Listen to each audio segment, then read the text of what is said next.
المرسلين وعلى آله وأصحابه وأهل بيته وعترته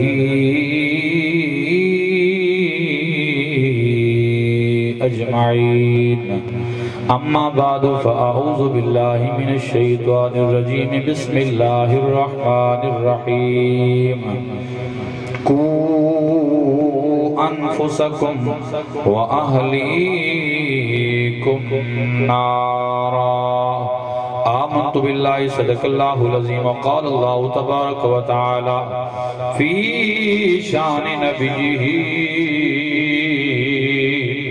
مخبرا وآمرا إن الله وملائكته يصلون على النبي يا أيها الذين آمنوا صلوا عليه وسلموا تسليما اللهم صل على سيدنا ومولانا محمد وبارك وسلم وصل عليه الصلاة والسلام عليك يا سيدي يا رسول الله وعلى آلك وصحابك يا سيدي يا حبيب الله بندہ پروردگار محمد احمد نبی دوست دارے چار یارم تابع اولاد علی مذہب حنفی دارم ملت حضرت خلیل خاک پائے غوث اعظم زیر سایہ ہر ولی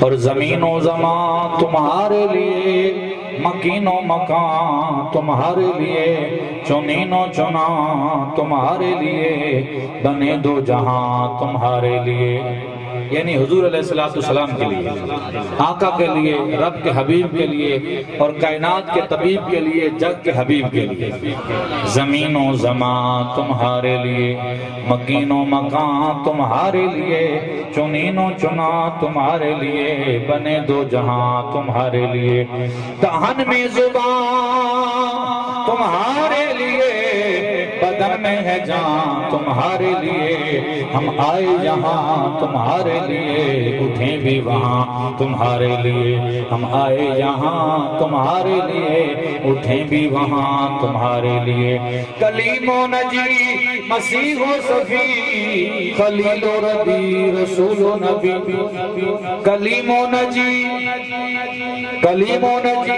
مسیح و صفی خلیل و ربی رسول و نبی عتیق و وسیع غنی و علی ثنا کی زبان تمہارے لیے ثنا کی زبان تمہارے لیے زمین و زمان تمہارے لیے مکین و مکان تمہارے لیے حمد و ثنا کے بعد میرے نہایت ہی واجب الاحترام معزز و محترم محتشم صاحبین و حاضرین کرام اللہ رب العزت خالق کائنات مالک کائنات مرحوم مغفور محمد علی صاحب حاجی امانت علی صاحب اللہ رب العزت ان کے درجات بلند فرمائے اور رب کائنات اس خاندان کو پے در پے مصیبتوں پر صبر عطا فرمائے اور صبر پر اللہ بڑا اجر عطا فرمائے جب بھی کسی مومن کو تکلیف ہوتی ہے تو رسول اللہ صلی اللہ علیہ وآلہ وسلم کا ارشاد ہے فرمایا اگر چونٹی کے کاٹنے کا اگر زخم ہو یا سوئی کے چب جانے کا زخم ہو نبی پاک علیہ السلام فرماتے اللہ اس پر بھی بندہ مومن کے گناہ معاف فرماتا ہے اللہ رب العزت خالق کائنات مالک کائنات اپنی رحمت اور اپنی برکتیں اس خاندان کو نصیب فرمائے اللہ تعالی حاجی محمد سلیم صاحب کو بھی صحت کاملہ تندرستی عطا فرمائے رب کائنات آنے والی گھڑیاں خیر اور برکت کی نصیب فرمائے حضرت جی وقار اللہ رب العزت ارشاد فرماتا ہے قو انفسکم و اہلیکم نارا اپنے آپ کو بھی جہنم کے ایندھن بننے سے بچاؤ اور اپنے گھر والوں کو اپنے بچوں کو اپنے رشتہ داروں کو اپنے عزیز و اقارب کو بھی جہنم سے بچاؤ ان کو ایسا سبق دو کہ ان کو جنت کا راہی بنا دو خود بھی جنت میں جاؤ اپنے بچوں کو بھی جنت میں بھیجنے کا سامان کرو جنت کیسے حاصل ہوتی ہے؟ نبی پاک علیہ السلام کی حدیث پاک ہے، فرمایا جنت کو مشقتوں کے اندر گھیر لیا گیا ہے، فرمایا جنت مشقتوں کے بعد آتی ہے، مشقتوں کو برداشت کرنے کے بعد جنت ملتی ہے، اور جہنم کو خواہشات کے ساتھ ڈھانپ دیا گیا ہے۔ جیسے ہی خواہش نفس کی بندہ پوری کرتا ہے تو بندہ جہنم کے قریب ہو جاتا ہے۔ نبی پاک علیہ السلام نے فرمایا کہ جنت مشقتوں کے ساتھ گھیر دی گئی ہے اور جہنم خواہشات کے ساتھ گھیر دی گئی ہے۔ جس بندے نے مشقت برداشت کر لی اور تھوڑی سی مشقت برداشت کر لی وہ جنت کے قریب ہو جاتا ہے، جنت کے قریب ہو جاتا ہے۔ مشقتیں کون سی؟ صبح اٹھنے کی مشقت، پھر ظہر میں اپنے آپ کو فارغ کرنے کی مشقت، پھر عصر کے وقت اپنے آپ کو مسجد کی طرف لے جانے کے ارادے کرنے کی مشقت، پھر مغرب کے وقت اپنا سارا کام چھوڑ کر رب کی بارگاہ میں حاضر ہونے کی مشقت، پھر عشاء کے وقت نیند قربان کرنے کی مشقت۔ جس بندے نے یہ مشقتیں برداشت کر لی، 5 نمازیں فرض ادا کر لی، میرے محبوب علیہ السلام کی حدیث پاک ہے قیامت کے اندر جس بندے نے یہ مشقتیں برداشت کر لی، رب کے دیدار کی مشقت اس کے سامنے کچھ نہیں ہوگی۔ یہ میں نے بڑے ہی شارٹ کٹ بات کر دی، اونچی آواز سے بولو۔ حدیث پاک کے اندر آتا ہے رب کے دیدار کا ہر کسی کے اندر یہ جرت نہیں ہے، ہر کسی اندر مادہ نہیں ہے، طاقت نہیں ہے کہ رب کا دیدار، ہم سورج کو تو دیکھ نہیں سکتے، جو اس کا دیا ہے، جو اس کا چراغ ہے، اس کو نہیں دیکھ سکتے، تو رب کے جلوے کیسے کریں گے؟ مسند اعظم کی حدیث پاک ہے، میرے محبوب علیہ السلام کی حدیث پاک ہے، فرماتے ہیں کہ جس بندے نے 5 نمازوں کی محافظت کی اور خصوصاً عصر کی نماز کی محافظت کی، اس کے اندر رب اپنے دیدار کی ہمت بھی پیدا کر دے گا، اپنے دیدار کی سکت بھی پیدا کر دے گا۔ جنت کو کس میں چھپا دیا گیا ہے؟ مشقت میں، اور دوزخ کو کس میں چھپایا گیا ہے؟ خواہشات میں۔ آج ہم گناہ کر رہے ہیں نا، اپنی خواہشات نفس کی وجہ سے کر رہے ہیں۔ ہمارا دل چاہتا ہے تو ہم اپنی داڑھی مڈا دیتے ہیں، ہمارا دل چاہتا ہے تو ہم خلاف سنت عمل کر دیتے ہیں، ہم گناہوں کے اندر دلدل میں پھنس جاتے ہیں، یہ ہمارا دل چاہتا ہے نا، یہی خواہشات نفس ہیں۔ علامہ محمد بن محمد غزالی رحمۃ اللہ علیہ آپ فرماتے ہیں بندہ مومن مشقت کی خاطر نیکی نہ چھوڑی کر،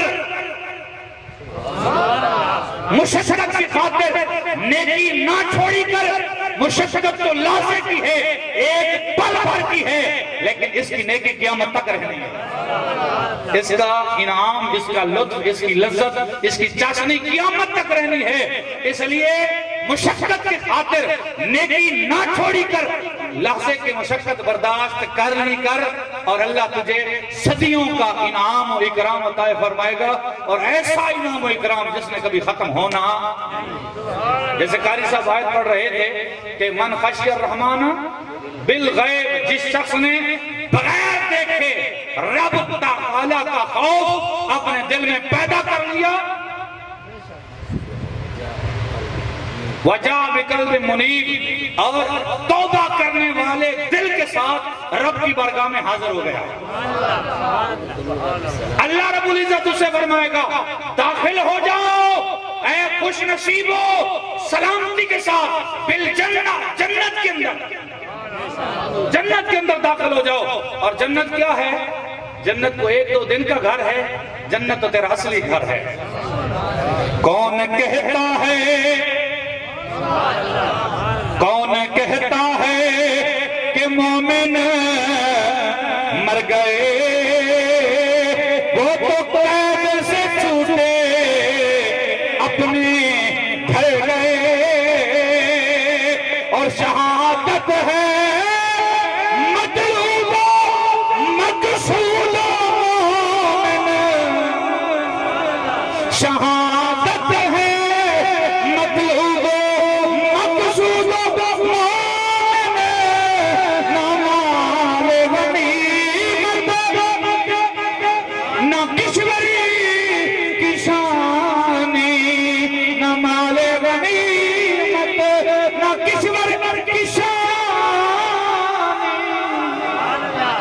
بندہ مومن کے لیے نہ دنیا کی دولت کچھ کام کی ہے، نہ مال کسی کام کا ہے، اگر ہے تو آمنہ کے لال کی ذات کام کی ہے، رب کے حبیب کی ذات کام کی ہے۔ جنت وہ اعلیٰ جنت. فرمایا مشقتوں کی خاطر نیکی نہ چھوڑی کر. میں بات ترتیب سے کر رہا ہوں کہ مشقتوں کی خاطر نیکی نہ چھوڑی کر. مشقت تو اللہ سے کی ہے. اور یہ اگر زندگی میں ہم حضور علیہ السلام کی سنتوں پر عمل پیرا ہو اور سنتوں کو اپنے اوپر طاری کر لیں تو زندگی کتنی ہے جی؟ تو زندگی کتنی ہے؟ قیامت والے دن زندگی کے بارے میں لوگ کہیں گے یا اللہ. اللہ فرمائے گا ہاں دنیا میں کتنی زندگی گزاری. وہ کہے گا یا اللہ بس ایسے زندگی گزاری کہ ایک لمحہ گزرا ہے پتہ ہی نہیں چلا زندگی گزر گئی. ایسے زندگی. اور اللہ فرمائے گا ہاں تو بتا تو صحیح کتنی. وہ کہتا ہے کہ ریت کا سمندر ہونا اس میں سے ریت کا ایک دانہ الگ کر دو. ایک طرف آخرت ہے ایک طرف وہ ریت کا دانہ وہ دنیا ہے. اور نبی پاک علیہ السلام کی حدیث پاک ہے فرمایا مد دنیا فی الآخرت الا مثل ما یجعل احدکم اصبعہ فی الجمع فلینظر بما یرجع. فرمایا کہ اگر تم ایک انگلی کا پورا پانی کے اندر داخل کرو اور اس کو باہر نکالو اور پھر دیکھو کہ انگلی کے پانی پر کتنا پانی لگا ہوا ہے پورے پر. فرمایا وہ دنیا ہے اور باقی جو سمندر ہے وہ سارے کا سارا آخرت ہے. اونچی بات سے بولو سبحان اللہ. اس لیے بندہ مومن مشقت کی خاطر نیکی نہ چھوڑ. اور امام غزالی فرماتے ہیں کیونکہ نیکی ہمیشہ رہنی ہے مشقت ختم ہو جانی ہے. اور لذت کی خاطر گناہ نہ کر. لذت کی خاطر گناہ نہ کر کیونکہ لذت تو لازم بھر کی ہے اور اس کا گناہ ہمیشہ کے لیے ہے.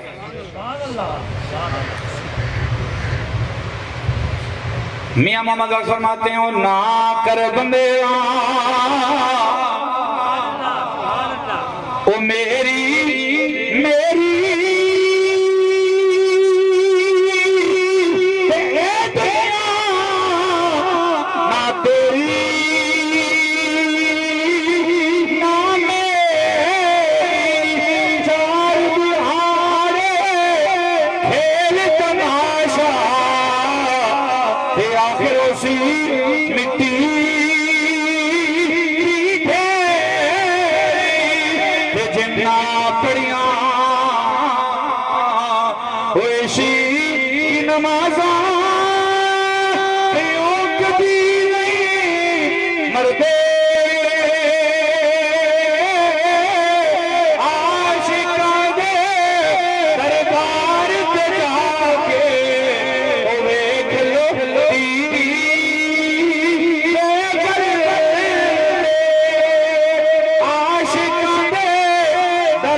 جیڑیاں گڑیاں آپیں اڑیاں او کدیاں چڑھن اچھائیاں اوہی گڑیاں اچھیاں اڑیاں جیڑیاں سائیاں آپ اڑائیاں جنہاں دا تعلق میرے مصطفیٰ دے نال ہو جاتا ہے وہ میرے مصطفیٰ کے اتنے قریبی بن جاتی ہیں. ان کی قبروں پر چراغ تو چراغ اللہ اپنے ولیوں کو بھیج دیتا ہے. کہتے ہیں اب بابے تو شاید کوئی نہیں. وہ مرزا جیلمی وہ گستاخ وہ بے ادب بابوں کا جو یوٹیوب پہ بیٹھ کے لوگوں کو کافر بنانا چاہتا ہے لوگوں کو گمراہ کرنا چاہتا ہے. کہتے ہیں بابے تو شاید کوئی نہیں. میں بتاؤں کہ بابوں کی قدر کس کو پتا ہے؟ اس کو پتا ہے جس نے مہر علی کے لنگر کھائے. اس کو پتا ہے جس نے خواجہ غلام حسن سواد کے ٹکڑے کھائے ہو, جس نے بارو کریم کا لنگر کھایا ہو, جس نے جناب والا حضرت سلطان باہو کی مزار پہ حاضر دی ہو, یا جس نے داتا علی اجمیری کا مزار دیکھا ہو, اس کو پتہ ہے بابے کیا چیز ہوتے ہیں. ہمیں کلمہ ملا ان بابوں کی وجہ سے, ہمیں قرآن ملا ان بابوں کی وجہ سے. بھرے شریر کے اندر کون آیا؟ بابے آئے. وہ بابا کون سا تھا؟ بابا چشتی اجمیری معین الدین شیخ الہند، جس کو میرے آقا نے بھیجا جہاں ہندوستان میں تبلیغ کر، وہاں سے میرا لشکر نکلنا ہے جس نے دنیا پر اسلام کا پرچم روشن کرنا ہے. جس کو سمجھ آ رہی ہے وہ بولے، آپ کے بے شک ہسار ہلاتے رہیں. اونچی بات سے بولو. کہتے ہیں بابے تو شہید کوئی نہیں. بابے کیوں شہید نہیں ہیں؟ جنہوں نے قرآن پڑھا ہے، قرآن پہ عمل کیا ہے ساری زندگی، وہ شہید کوئی نہیں. لانتی خبیث انسان بد فطرت، تجھے بڑا علم آتا ہے، بابوں کو کوئی پتہ نہیں. ہم تجھے نہیں مانتے، ہم انہی کو مانتے جن کو بھیجنے والے مصطفیٰ ہیں. انا ساگر کا تالاب چل رہا تھا اور حضرت نے مرید کو بھیجا، جاؤ پانی لے آؤ. انہوں نے کہا پانی آپ کے لیے نہیں ہے، حسینیوں کے لیے پانی بند ہو گیا. حضرت شیخ معین الدین چشتی اجمیری نے کہا ایک لوٹا تو بھرنے دو ظالموں. وہ ایک لوٹا بھرا تو سارا انا ساگر کا تالاب اسی میں آ گیا، تالاب خشک ہو گیا. وہ ہائے ہائے کرنے لگے، بادشاہ کے پاس پہنچے. بادشاہ نے کہا اچھا میں گزارش کرتا ہوں. فقیر اس نے بھیجے اپنے سفیر. آپ نے فرمایا ہم ظالم نہیں ہیں، کسی کا پانی بند نہیں کرتے، لیکن تمہیں بتانا چاہتے تھے پانی تمہارا نہیں ہے، پانی ہمارے رب کا ہے. مجھے بولو نا. کہتے بابے تو شہید کوئی نہیں. آپ نے وہ لوٹا دیا، جا کے اس نے ڈال دیا، وہ پانی پھر جاری ہو گیا. کہتے جی بابے تو شہید کوئی نہیں. اور سنو داتا علی اجمیری کا مزار بھی بڑا پرنوار ہے. انگریزوں کا دور تھا اور ایک نو مسلم انگریز، اس نے کلمہ پڑھ لیا. ان کے ہاتھوں جو کہتے ہیں بابے تو شہید کوئی نہیں، وہ تبلیغوں والے جو بسترے اٹھا کے پھرتے ہیں، ان کے ہاتھوں کلمہ پڑھ لیا. اب یہ سچی بات ہے، تاریخ کے اندر موجود ہے. کلمہ جب پڑھ لیا تو جس نے قرآن کا مطالعہ کیا، ہم سنی قرآن سے ہم فیض حاصل نہیں کر رہے، آج فیض حاصل کرنا چاہیے. مسلک ہمارا سچا، عقیدہ ہمارا سچا، لیکن ہم قرآن نہیں پڑھتے، گھروں میں الماری میں رکھا ہوا ہے. آج دوسرے پتہ ہی کیا تانا دیتے ہیں، کہتے ہیں سنی میلاد تو مناتے ہیں لیکن نماز نہیں پڑھتے. سنی میلاد تو مناتے ہیں لیکن سیرت پہ عمل نہیں کرتے. سنی میلاد تو مناتے ہیں لیکن سرکار علیہ السلام کی سنتوں کو قتل کرتے ہیں، سنتوں کا دفاع نہیں کرتے. گھروں میں بھی ڈھول باجا اور بسوں میں بھی ڈھول باجا اور ہر جگہ باش اوریانی. نبی کے دین کی کوئی غیرت نہیں ہے. غیرت پیدا کرو. مسلک ہمارا سچا ہے، عقیدہ ہمارا سچا ہے. اگر عمل بھی سونا ہو جائے، بارے نیارے نہ ہو جائے. تجھ سے اور جنت سے کیا مطلب ہو نجدی دور ہو، ہم رسول اللہ کے جنت رسول اللہ کی. لیکن اس جنت کے لیے مشقت تو کرنی پڑے گی نا، نماز تو پڑھنی پڑے گی. میں بات کر رہا تھا کہ اس میں نا نو مسلم تھا، اس کو قرآن سے بڑی محبت ہو گئی، اس نے قرآن پڑھنا شروع کر دیا. قرآن مجید فرقان حمید میں ایک واقعہ آتا ہے، حضرت سلیمان علیہ السلام نے ملکہ بلقیس کا تخت بلوایا اور وہ بھی پلک جھپکنے سے پہلے آپ نے اپنے مریدوں کو کہا کوئی ہے جو ملکہ بلقیس کا تخت جو 1600 کلومیٹر کے فاصلے پر پڑا ہے وہ ابھی میرے پاس لا کر حاضر کرے. ایک جن کھڑا ہو گیا، عفریت اس کا نام تھا. اس نے کہا انا آتی کبھی قبل ان تقوم من مقامک. اے سلیمان میں آپ کی اس جگہ سے کھڑے ہونے سے پہلے نا حضرت سلیمان علیہ السلام آپ کی بارگاہ میں ملکہ بلقیس کا تخت لے کر آؤں گا. سمجھ آ رہی ہے ان سے بات؟ یہ قصہ نہیں ہے، یہ قرآن ہے. جو قرآن سے محبت کرتے ہیں اونچی بولو سبحان اللہ. کاش کہ ہم سنیوں کو قرآن سے محبت ہو جائے اور ہم مدارس کا ساتھ دیں اور ہم حافظ بنائیں، قاری بنائیں، علماء بنائیں اور دین کا ساتھ دیں. نبی پاک علیہ السلام کے غلاموں یہ قرآن ہے. آج سے بھی برقیہ وہاں پر بیٹھے تھے، حضرت سلیمان علیہ السلام کی نگاہ تاڑ گئی کہ یہ جن کھڑا ہے، اس سے بھی پہلے کوئی لا سکتا ہے. فرمایا کتنی دیر میں لائے گا؟ کہنے لگا آپ کی مجلس ختم ہونے سے پہلے، یہ جو آپ درس دے رہے ہیں نا، آپ کے درس ختم ہونے سے پہلے میں یہ تخت لے کر آؤں گا. آپ نے کہا عجیب آدمی ہے، وہ چنگی پہ پہنچ گئی ہے، اس کو میں نے اپنی شان دکھانی ہے. تو کہتا ہے میں مجلس ختم ہونے سے پہلے، مجلس تو دوپہر کو ختم ہوگی، وہ تو مجلس کے اندر آنے والی ہے، مجھے تو اس سے پہلے چاہیے. بولو سبحان اللہ. مجھے تو اس سے پہلے چاہیے. حضرت سلیمان علیہ السلام نے فرمایا نہیں، کوئی اس سے پہلے لانے والا ہے تو کھڑا ہو. تو پہلے لانے والا کھڑا ہوا. پڑھو سبحان اللہ اونچی بولے تو پھر پڑھتا قال الذی عنده علم من الكتاب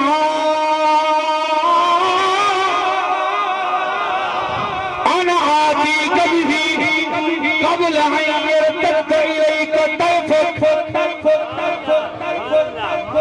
رب کائنات نے خالق کائنات نے قرآن میں اللہ کے ولی کا ذکر کیا بابے کا ذکر کیا یہ وقت ممبروں پہ بیٹھے رہتے ہیں داتا کوئی چیز نہیں خواجہ کوئی چیز نہیں غوث اعظم کوئی چیز نہیں جناب گوئے والا کوئی چیز نہیں ہم تمہیں بتائیں اللہ کے پیارے ولیوں کے غلاموں کے قدموں میں آ تمہیں بتائیں داتا کیا ہے خواجہ کیا ہے غوث کیا ہے اگر اللہ سلیمان علیہ السلام کے ولیوں کا ذکر کر سکتا ہے اور ان کا ذکر شان بیان کیا ہے تو اللہ کے پیارے محبوب کے ولیوں کی شان کم کیوں ہے سمجھ آ رہی ہے اور جس کا سینہ ٹھنڈا ہو رہا ہے ذرا دب کے بولو آؤ جناب والا آسد عمر کیا کہتے ہیں اللہ فرماتا ہے جس کے پاس میری کتاب کا علم ہے وہ کتاب جو سلیمان پہ نازل ہوئی مجھے بتاؤ وہ کتاب والا ہے جو سلیمان پہ نازل ہوئی یا وہ کتاب والا ہے جو نبی آخر زمان پہ نازل ہوئی اس نے کہا میرے پاس کتاب کا علم ہے آپ بتائیں کتنی جلدی لانا چاہیے آپ نے بولنا جتنے جلدی ہو سکے اس نے کہا انا آتیک بھی قبل ان یرتد الیک طرفک میں آپ کی پلک جھپکنے سے پہلے اگر ملک بلقیس کا تخت نہ لاؤں اپنا امتی نہ سمجھنا رب کا ولی نہ سمجھنا یہ نہیں کہا کہ میری پلک جھپکنے سے پہلے بلکہ آپ کی پلک جھپکنے سے پہلے کیونکہ حضرت سلیمان علیہ السلام جوان تھے اور آصف بن برخیہ بوڑھے تھے اور بوڑھے کی پلک جھپکنے میں اور جوان کی پلک جھپکنے میں کافی فرق ہوتا ہے اونچی بولو حضرت سلیمان علیہ السلام کہتے ہیں آپ جوان ہیں آپ پلک جھپکائیں آپ کی پلک جھپکنے کی دیر ہے تخت حاضر ہوگا جناب اچھا جب اس نے پڑھا نا قرآن پاک کے اندر کہ پلک جھپکنے سے پہلے وہ تخت آ گیا بڑا وزنی تخت تھا پلک جھپکنے سے پہلے تخت آ گیا تخت بولو نا تخت آ گیا ایسے ایسے آ گیا یہ چٹکی میں بھی بہت تاخیر ہوتی ہے پلک جھپکنے میں تاخیر نہیں ہوتی اور یہ قرآن ہے قبل ان یرتد الیک طرفک یہ آ گیا اس نے کہا مولویو میرے ایک سوال ہے یا قرآن کے اندر یہ بات خلاف واقع ہے یا پھر اگر یہ قرآن سچا ہے تو پھر ہمیں دکھاؤ کہ کیسے آیا یا دکھاؤ کیسے آیا کیونکہ اتنا وزنی تخت 40 گز لمبا 40 گز چوڑا 40 گز اونچا سونے پہ لگا ہوا ہے اس پر ہیرے بھی لگے ہوئے ہیں جواہرات بھی لگے ہوئے ہیں یا تم سچے یا قرآن سچا اب بتاؤ اگر تم سچے ہو تو دکھاؤ یہ تخت آیا کیسے انہوں نے کہا نہیں بس عمل کرنا ہے قرآن پڑھنا ہے قرآن پڑھ کے عمل کرنا ہے بس یہ سمجھنے والی باتیں نہیں ہے یہ پڑھنا ہے عمل کرنا ہے بس آپ نماز پڑھیں روزہ رکھیں بس حج کریں زکوٰۃ دیں بس پیسے جتنے ڈالر آتے جائیں وہ ہمیں دیتے جائیں بس یہی کافی ہے اس نے کہا نہیں میرا اسلام پہ کر اگر یہ مجھے سمجھاؤ گے تو اسلام پہ پکا رہوں گا وگرنہ میں سمجھوں گا کہ اتنا وزنی تخت یہ خود بخود کیسے آ سکتا ہے آ سکتا اور وہ بھی پلک جھپکنے سے پہلے اب ان مولویوں نے اس کو اٹھایا اس کو کہا چلو اس کو سیر کرواتے ہیں پاکستان کی تاکہ اس کا سوال ذہن سے اتر جائے تھوڑا سا ذہن بڑے بڑے مدرسے دکھائے بڑی جناب بلڈنگیں دکھائیں بڑے بڑے طلباء دکھائے اور جناب بڑے بڑے انہوں نے منبر دکھائے مسجدیں بڑی سونی اور یہاں جی دیکھو جی دین کی تبلیغ ہو رہی ہے اس کے ذہن میں وہ سوار تھا. جب لاہور سے گزرے نا تو لاہور میں داتا کی نگری کے پاس سے گزرے. اس نے کہا روکو گاڑی, مجھے یہ بتاؤ یہ گنبد کس کا ہے, یہ دربار کس کا ہے؟ انہوں نے کہا نہیں بس یہاں شرک ہوتا ہے, آپ یہاں نہ جائیں, یہاں شرک ہوتا ہے. اس نے کہا میں ساری زندگی میں مشرکوں میں رہا ہوں, میں نے شرک میں گزاری ہے, تم کہتے ہو یہاں شرک ہوتا ہے, شرک کی تو بڑی بدبو ہوتی ہے, مجھے یہاں پہ تو خوشبوؤں کے ہلے آ رہے ہیں. سنی بیٹھے ہو یا سن بیٹھے ہو؟ مجھے بولو. وہ اتر پڑے, انہوں نے کہا نہیں اچھا آپ جاتے ہیں, ہم بھی ساتھ جاتے ہیں. یہ دیکھو جی یہاں پہ کھیر نہیں تقسیم ہو رہی ہے, یہاں پہ جی حلوہ تقسیم ہو رہا ہے, یہاں پہ بھی چاول تقسیم ہو رہے ہیں, یہاں پلا ہو رہا ہے, یہاں پلا ہو رہا ہے, یہ دیکھو سارے شرک ہو رہے ہیں. جب اس نے آگے گئے ہو نا, دیکھا قبر کے ارد لوگ بیٹھے قرآن پڑھ رہے ہیں. جب اس نے دعا مانگ لی, قرآن دیکھا پڑھا جا رہا ہے, واپس جانے لگا تو ایک بزرگ سفید ریش سفید لباس وہ کہتا ہے وہ آنے والے داتا کے دربار سے کوئی خالی نہیں جاتا, وہ ٹھنڈا لوگ ہیں یا گرم لوگ ہیں؟ اونچی آواز سے بولو نا, ٹھنڈا لوگ ہیں یا گرم لوگ ہیں؟ اب سردیوں کا موسم تھا, وہ انگریز تھا, اس نے کیا کہنا تھا, نہیں میں نے نہیں پینا. اس نے کہا گرم ہی چل جائے گا, اس نے کہا گرم ہی چلے گا. تو اس بزرگ نے ایسے ہاتھ پیچھے کیا اور ایسے ہی ہاتھ پیچھے کر کے ایس چٹکی کی دیر کے اندر اپنے ہاتھ میں ایک پیالی چائے دی اور اس کو دی, کہا لیجئے صاحب چائے حاضر ہے. اور اس چائے میں سے گرم دھواں نکل رہا تھا. جیسے اس نے چائے کو دیکھا وہ انگریز بے ہوش ہو کے زمین پہ گر گیا. وہ جو یار تھے انہوں نے تلیاں ملی اور انہوں نے جب اٹھایا کہا کیا ہوا تھا؟ اس نے کہا ہوا کیا تھا, یہ جو بابا سامنے کھڑا تھا اس نے جو مجھے چائے کی پیالی دی یہ کوئی عام پیالی نہیں تھی, یہ لندن میرے گھر کی پیالی تھی. بابے نے کہا تیرا اسلام پہ قرض تھا چکائے دیتے ہیں, تو کہتا ہے یہاں سے میں مرغیہ کا تخت کیسے آیا, جیسے میں یہ پیالی لایا ایسے آیا کیسے آیا, جیسے یہ تخت آیا اور کیسے آیا, جیسے یہ پیالی آئی اور کیسے آیا. جس کا کلیجہ ٹھنڈا ہوا ہے ذرا مجھے واسے بولو. یہ بابے تو شہید کوئی نہیں. میں نے کہا لعنت ہو ایسے منہ پر جو اللہ کے ولیوں کے بارے میں بھونکے. کیوں, یہ میں ایسے لعنت نہیں بھیج رہا, بلکہ بخاری شریف کے مسلم شریف کے حدیث پاک 1449 نمبر حدیث کا پڑھ دوں. پتہ ہے گستاخ کب ہوتا ہے, بندہ عقیدہ کب بدلتا ہے؟ سب سے پہلے ولیوں کو برا بھلا کہتا ہے. یہ دیکھو جی سلطان بہو رحمۃ اللہ علیہ کے مزار پہ طواف ہو رہا ہے, یہ فلاں جگہ پہ یہ ہو رہا ہے, فلاں جگہ پہ یہ ہو رہا ہے, فلاں جگہ پہ لوگ قبروں کو جو ہے نا چوم رہے ہیں, یہ فلاں ہو رہا ہے, فلاں ہو رہا ہے. یہ جب بندہ ان لوگوں کی باتوں میں آ جاتا ہے نا, ہم ان چیزوں کو جائز نہیں سمجھتے. یعنی قبر کا طواف جائز نہیں ہے, اور قبر کا بوسہ بھی اعلیٰ حضرت عظیم البرکت امام اہل سنت نے یہ فرمایا ہے کہ جو جانتے ہیں کہ بوسہ کس لیے دیا جاتا ہے وہ دیں, ہر بندے کو اجازت نہیں ہے. جو فرق کر سکے کہ سجدے میں اور بوسے میں فرق کر سکے وہ بوسہ دے, وگرنہ قبر کے پاس قبر کو ہاتھ بھی نہ لگائیں. قبر سے 3-4 فٹ کعبے کی جانب کھڑے ہو کر اس کی طرف منہ کر کے آپ فاتحہ پڑھیں, آپ درود پڑھیں, آپ قرآن پڑھیں, یہ بالکل جائز ہے. خرافات کے ہم بھی قائل نہیں ہیں.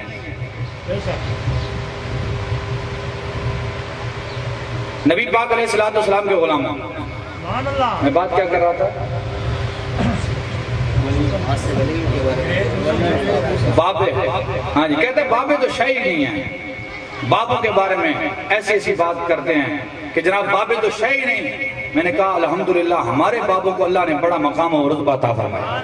میں بات یہ کر رہا تھا کہ سب سے پہلے جب بھی کوئی گستاخ بنتا ہے نا تو اللہ کے ولیوں کو برا بھلا کہتا ہے. اب حدیث پاک سنیے, مسلم شریف کے حدیث پاک ہے, فرمایا من عاد علی ولیجن فقد آذنتہ بالحرب, جو میرے دشمنوں کے ساتھ دشمنی رکھتا ہے, جو میرے ولیوں کے ساتھ دشمنی رکھتا ہے, جو میرے اولیاء کے ساتھ دشمنی رکھتا ہے, ان کے ساتھ بغاوت رکھتا ہے, ان کے ساتھ حسد رکھتا ہے, ان کے ساتھ کینہ رکھتا ہے. کہتے ہیں جناب آپ بارو شریف کے دربار پہ کیوں جاتے ہیں؟ آپ گولڑ شریف کے دربار پہ کیوں جاتے ہیں؟ آپ جناب حضرت پیر میر علی شاہ صاحب کے دربار پہ کیوں جاتے ہیں؟ آپ داتا کے دربار پہ کیوں جاتے ہیں؟ کیا لینے جاتے ہیں؟ ہم نے کہا رب کعبہ کی قسم میرے مصطفیٰ کریم علیہ السلام کی حدیث میں سے ہے، اور یہ بات موجود ہے کہ جہاں اللہ کے ولیوں کا ذکر ہوتا ہے، فرمایا وہ میرا دشمن ہے، میں اس سے اعلان جنگ کرتا ہوں۔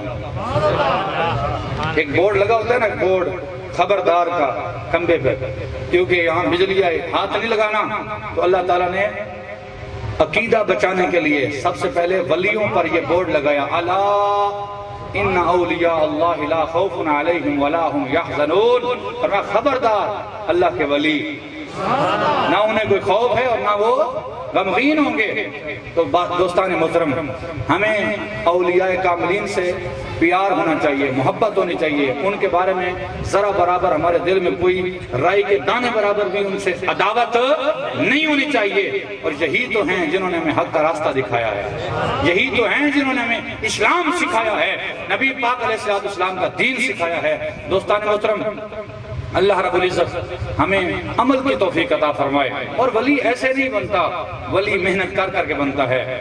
ہم میں سے بھی کوئی ولی بن سکتا ہے، یہ ضروری نہیں ہے کہ جبہ کبہ ہو، دستار ہو، اور جناب اس کا لباس گودڑی کا سا ہو، نہیں، بلکہ دل کو صاف کر لو، اپنوں کے لیے، غیروں کے لیے، ہر ایک کے لیے دل کو صاف کر لو، اخلاقیات کا جامع اوڑھ لو، اور اپنی گفتار کو سیدھا رکھو، اپنے دل کو سیدھا رکھو، اور اللہ کے حکموں پر عمل کرو، نبی پاک کی سنتوں پر عمل کرو، اللہ ولایت کا درجہ رتبہ عطا فرمائے۔ اللہ رب العزت میری حاضری قبول فرمائے۔ وآخر دعوانا ان الحمدللہ رب العالمین۔